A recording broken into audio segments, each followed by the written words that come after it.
اللہ نے نبی بھیجے ہی اس لیے کہ ان قصہ پرستوں کو، ان قصے کہانے والیوں کو، ان کو بتاؤ کہ تم جھوٹے ہو۔ ہر چیز کی مالک ہستی اگر ہے تو وہ اللہ تعالیٰ ہے۔ یہ جو تم لوگ قصے کہانیاں سنا سنا کر لوگوں کو گمراہ کرتے ہو، جھوٹے قصے سنا کر، ان کو بند کر دو۔ نبیوں نے یہی آ کر بتایا۔ اعوذ باللہ من الشیطان الرجیم، بسم اللہ الرحمن الرحیم۔ ایک کہانی شریف، کہانی سنانے والا، قصہ گو مولوی ایک قصہ سنا رہا ہے، ایک کہانی سنا رہا ہے۔ کس کی؟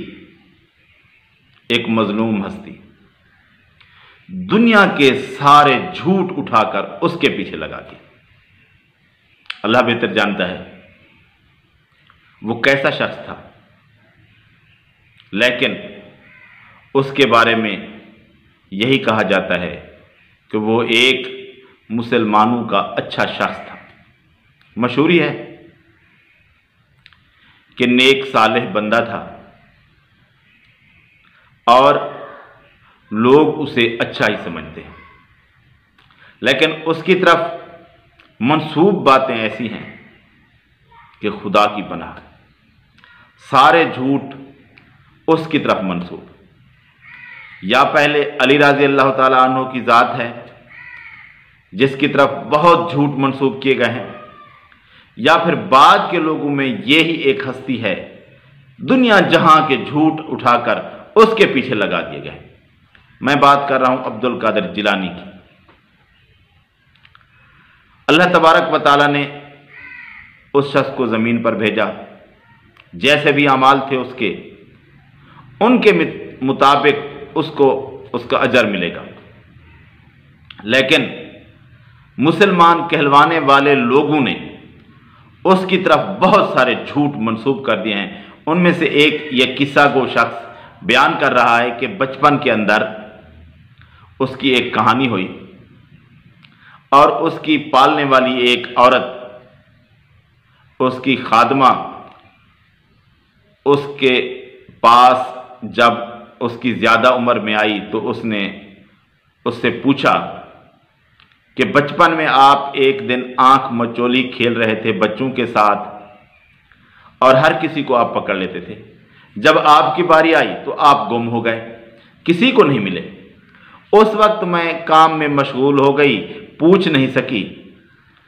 اب آج یاد آیا تو آپ بتائیں کہ اس وقت آپ کہاں چلے گئے تھے، کسی کو بھی نہیں ملے تھے۔ تو عبد القادر جیلانی جواب دیتا ہے کہ میں اس وقت چاند میں چھپ گیا تھا۔ کہاں چھپ گیا تھا؟ چاند میں۔ جو خادمہ تھی نا بچپن میں، جب غوث اعظم ابھی تھے، تو وہ جو گھر میں خدمت کرتی تھی، غوث اعظم کو اٹھایا کرتی تھی، تو جب غوث اعظم جوان ہوئے تو وہ بزرگ عورت ایک دن ملنے کے لیے آئی غوث اعظم رضی اللہ تعالی۔ اس نے بچپن کی باتیں چھیڑ دی، بچپن کی باتیں چھیڑ دی اور کہنے لگی بیٹا عبد القادر، آپ کے بچپن کی ایک بات پوچھنی ہے۔ اس وقت نہیں پوچھ سکی تھی اور دل میں ایک سوال چبھ رہا ہے۔ آپ نے فرمایا میں پوچھو۔ اس نے کہا کہ بچپن میں ایک بار بچوں سے آپ آنکھ مچولی کھیلے تھے۔ یہ بچے چھپنا چھپنا کھیلتے ہیں، پھر باری باری، تو بیٹا آپ کھیلے تھے بچوں کے ساتھ، تو جو بچہ چھپتا تھا آپ ڈھونڈنے کے لیے سیدھے اس کے سر پہ پہنچ جاتے، آپ سے تو کوئی نہیں چھپ سکتا تھا۔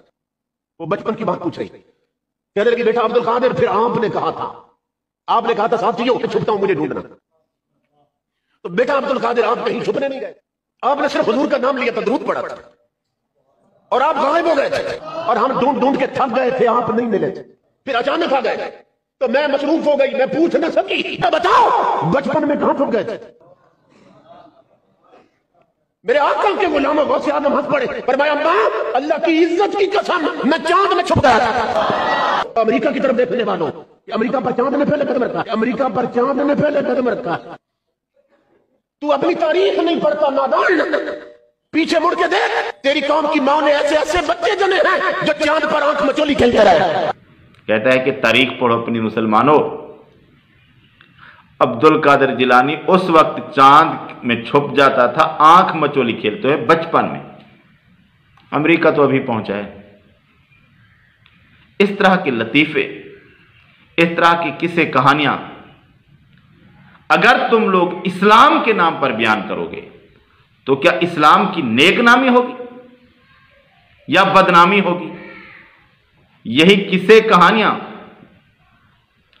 تو ہندو سناتے ہیں، ہم ان کو جھوٹا کہتے ہیں، اور یہی قصے کہانیاں تو پہلے والی بت پرست قومیں سنایا کرتی تھیں۔ اللہ نے نبی بھیجے ہی اس لیے کہ ان قصہ پرستوں کو، ان قصے کہانی والیوں کو، ان کو بتاؤ کہ تم جھوٹے ہو۔ ہر چیز کی مالک ہستی اگر ہے تو وہ اللہ تعالیٰ ہے۔ یہ جو تم لوگ قصے کہانیاں سنا کر لوگوں کو گمراہ کرتے ہو، جھوٹے قصے سنا کر، ان کو بند کر دو۔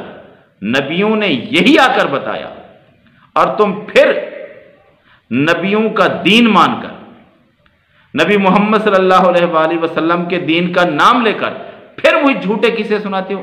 شرم نہیں آتی تم لوگوں کو؟